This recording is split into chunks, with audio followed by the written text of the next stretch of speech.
माणसाचं मत हे कधी कधी चुकीचं असतं, कारण ती व्यक्ती चुकीची आहे म्हणून नाही, तर त्याच्याकडे असणारी माहिती चुकीची आहे. कारण त्याला कधी खरी माहिती मिळालेली नसते, सत्य समजलेलं नसतं. हे सगळं प्लेटोनं त्यांच्या द रिपब्लिक या ग्रंथामध्ये एका गुफेचं उदाहरण देऊन सांगितलेलं आहे, ज्याला ॲलिगोरी ऑफ द केव यामध्ये हे सगळं काही मांडलेलं आहे. या गोष्टीत प्लेटो एका गुफेचं वर्णन करतात, जिथं काही लोक जन्मापासूनच बंदी असतात. त्यांचे हात, पाय आणि मान एका साखळदंडाने अशा प्रकारे बांधलेले आहेत की ते फक्त समोरच्या भिंतीकडे पाहू शकतात. त्यांच्या मागे एक मोठा जाळ लावलेला असतो आणि त्यामुळे ते समोरच्या भिंतीवर पडणाऱ्या सावल्या पाहत असतात, सावल्यांचा खेळ पाहत असतात. या कैद्यांच्या मागे जो जाळ असतो त्यामध्ये एक रस्ता असतो आणि तिथून लोक जे आहेत विविध प्रकारच्या वस्तू, प्राण्यांच्या मूर्त्या घेऊन जात असतात. अग्नीच्या प्रकाशामुळे वस्तूच्या सावल्या समोरच्या भिंतीवर पडत असतात. आता हे बंदी लोक जन्मापासूनच फक्त याच सावल्या पाहत आल्यामुळे त्यांना असं वाटतं की या सावल्या म्हणजेच खरं जीवन आहे, हेच सगळं जग आहे. त्यांच्यासाठी तो आभास, म्हणजेच ज्याला इंग्रजीमध्ये आपण इल्युजन म्हणतो, हेच सत्य असतं. त्यातील एका कैद्याची सुटका होते. तो साखळी तोडून गुफेच्या बाहेर पडतो. सुरुवातीला सूर्याचा प्रकाश जो आहे तो त्याच्या डोळ्याला प्रचंड त्रास देतो, त्याला त्रास होतो.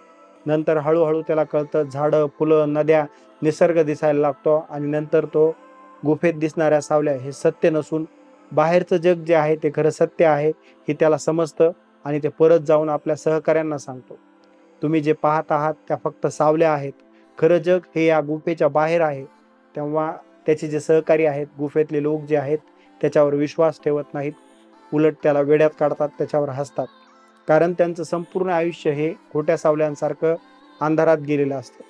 गुफेत साखळदंडाने बांधलेले कैदी जन्मापासूनच फक्त समोरच्या भिंतीवर पडणाऱ्या सावल्या पाहत असतात. त्यांच्यासाठी त्या सावल्या म्हणजेच सर्व काही आहे, जीवन आहे, सत्य आहे, तेच जग आहे.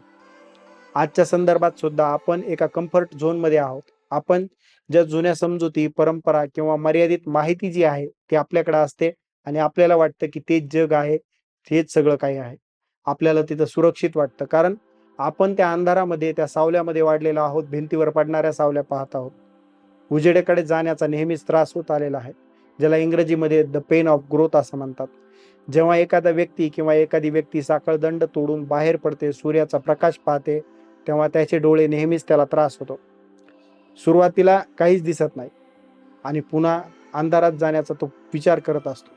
सत्य जे आहे ते सुरुवातीला आपल्याला नेहमीच अस्वस्थ करतं.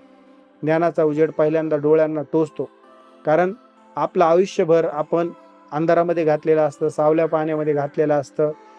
प्रगती ही नेहमीच वेदनादायक असते. एकदा का डोळे प्रकाशाची जुळवण्याची सवय झाली